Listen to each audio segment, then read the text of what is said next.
무슨 의도이고 무슨 목적인지는 잘 모르겠지만 이런 태도는 적어도 작년에 진행되었던 합당협상에서의 국민의당의 태도와 크게 달라진 것 같지 않아서 이러입니다.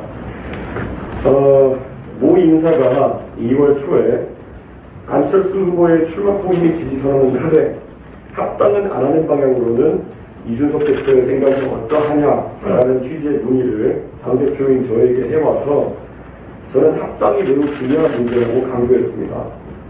단일화에 대해서는 저는 언론에도 일관되게 답했지만은 후보가 정권을 가지고 해결해야 될 문제지만은 합당에 관해서는 당의 영역이다라는 이야기를 쭉 했습니다. 저는 그래서 작년부터 합당에 대해서는 저희는 합당 추진에 대해서 찬성이라는 일관된 입장을 밝혀왔습니다.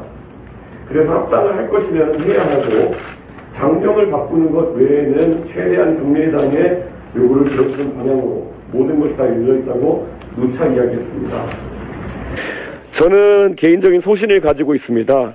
지방선거를 비롯해 앞으로의 모든 공직선거에서 선거 때마다 정책과 비전보다는 단일화라는 정치공학이 계속 반복되는 것이 보수정당의 미래에 결코 바람직하지 않다는 생각입니다. 그리고 안철수 대표 측의 의사 전달 체계가 일원화되지 않은 것으로 그리고 명확하지 않은 것으로 파악되어 우선은 공식적인 경로인 국민의당의 총괄선대본부장인 이태규 의원에게 직접 의사를 전달하기 위해서 따로 만났습니다. 그리고 이 과정에서 이태규 의원의 불편할 수도 있는 그런 사정을 배려하기 위해 배석자 없이 여의도 모처에서 단 둘이 만났습니다. 저는 이미 공개적으로 언론에 이미 몇 차례나 선거 과정 중에서 안철수 후보가 이번에 출마를 혹시 포기하게 된다면은 지방선거 등에서 비슷한 일이 발생하지 않도록 합당까지 마무리 짓는 그런 필요가 있다라고 제가 이야기했습니다. 그리고 실제로 저는 작년에 합당 협상이 실질적으로 결렬된 뒤에도 당대표 취임 이후 지명직 최고위원 한 자리는 상당 기간 임명하지 않고 국민의당과의 합당 논의 과정에서 비워놨습니다. 그 연장선상에서 양당이 합당하면 지도부 구성에 있어서 기존에 기획했던 배려를 유지하겠다는 이야기를 이태규 의원에게 했습니다. 그리고 국민의당 측의 인사들이 공정하게 합당 이후에도 지방선거에서도 경쟁할 수 있는 환경을 만들겠다. 그래서 조강특위나 지방선거 공천관리위원회 등의 여느 당의 합당 절차처럼 국민의당 출신들의 참여가 가능할 수 있도록 하겠다는 이야기를 했습니다. 그리고 거기에 더해서 우리 후보의 의중을 참칭해서 이야기하는 분들을 조심하라고 이야기해 줬습니다. 우리 후보는 정치적 거래를 하지 않는 것을 원칙으로 하는 사람이기 때문에 후보의 의중을 여러 가지로 넘겨짚어서 말을 전달하는 사람들을 조심하라고 이야기했습니다.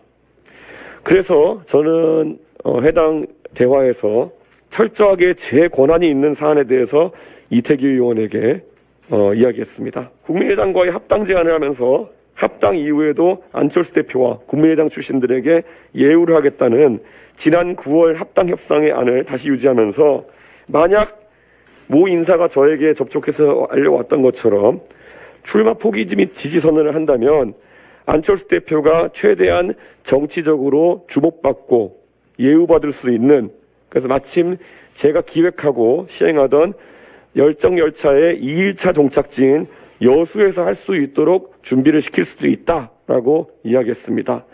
만약 안철수 대표가 그런 계획을 원한다면은 후보에게만 그 기획을 공개하고 실제적으로 추진될 수 있도록 노력해 보겠다라는 이야기를 했습니다. 이러한 내용이 공개될 가치가 있는 것인지는 잘 모르겠습니다. 국민의당이 합당을 하더라도 정치적 불이익은 전혀 없을 것이니 안심하고 안철수 대표와 그리고 그 정치를 같이 하는 분들의 정치적 위상을 보장하기 위한 고민은 당 차원에서 꾸준히 할 것이라는 이야기가 공개된 것입니다.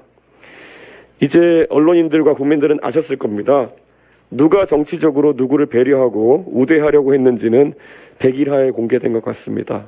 그래서 저는 사실 국민의당 측에서 어떤 의도로 이걸 공개했는지 잘 모르겠지만은 언론인들이 궁금해하실 만한 사실관계를 확인해드리고자 기자회견을 하게 되었습니다. 태규 의원과 만난 후에 그 협상이 결렬된 이후에 그 대통령께서 안분과 단일화에 대해서 부정적인 말을 해왔는데 그거는 좀 어떻게 해야 될까요? 그건 제가 요거를 계속 명확하게 했던 것이 저는 단일화, 경쟁 방식의 단일화에 대해 가지고는 가당치 않다라는 표현을 제가 계속 썼습니다. 그것은 현재 우리 당과 국민의당의 당세 격차나 아니면은 다자구도에서의 지지율 격차를 봤을 때 가당치 않다라고 제가 표현해 왔었고요.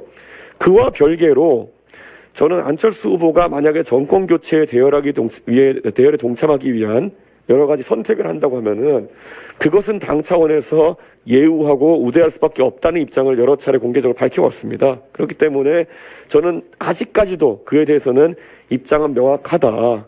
그 두 가지는 단일화와 그리고 지지선언은 명확히 다른 것이다. 이렇게 제가 표현하겠습니다. 지난 서울시장 선거의 경우에는 명확하게 그것은 경쟁적 단일화였고 그 전에 안철수 대표께서는 여러 정치 행보하시면서 문재인 대통령과 또는 박원순 시장과의 관계에서는 출마 포기 후 지지선언의 형식으로 임하셨던 것이 사실이고 그 둘을 좀 구분해서 이야기하는 것이 옳을 것 같습니다.